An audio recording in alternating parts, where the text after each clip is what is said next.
So it's interesting. Yeah.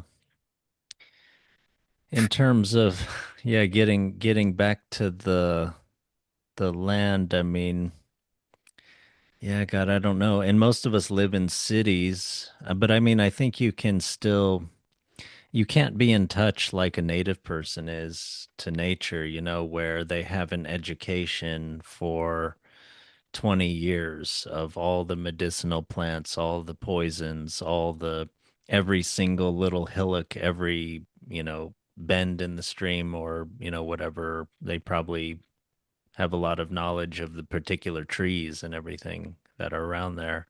And and of course like I think you started talking about the myths and the spirits that are said to inhabit this particular place.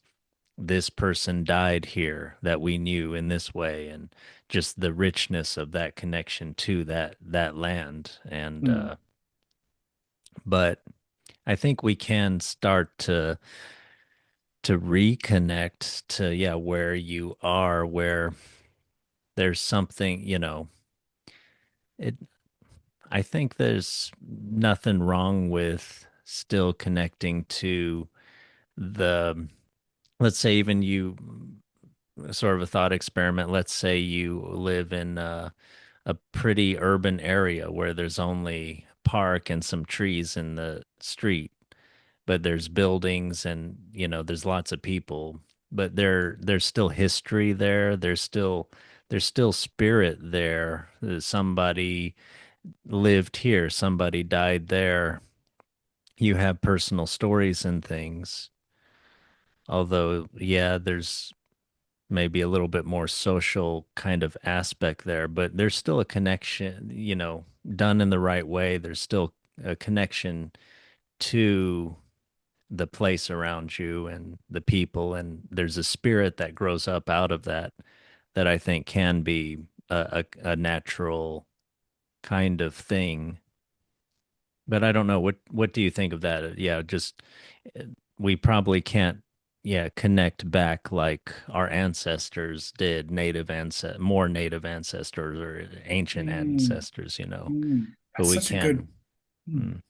Sorry, that's sorry. No, no, um, did you want to finish asking? Was there more, or are you sort no, of I was just kind of repeating kind of what I was okay? saying, like different Okay. words.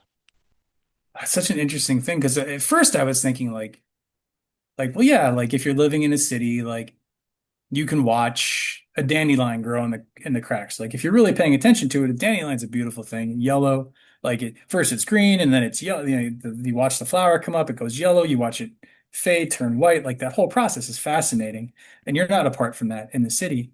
But it's so the picture you were painting though of like, well, we're not going to go from, living in a big urban center to being this sort of idealistic, noble indigenous person who is completely in touch with nature and knows every bend of the river and all of that stuff. Um, and I just had this hit of like how much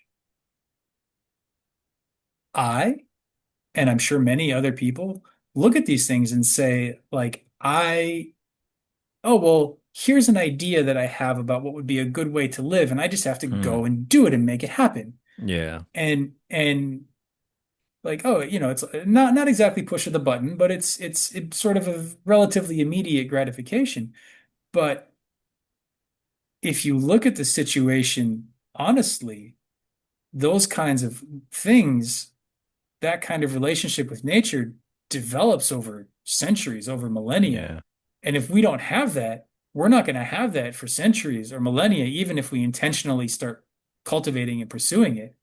And to cultivate and pursue it is the difficulty of um, putting aside an addiction that we know is bad for us. It's trying to return to this thing that will take a long time to build to the level that we know is possible, but we hmm, can't just create overnight.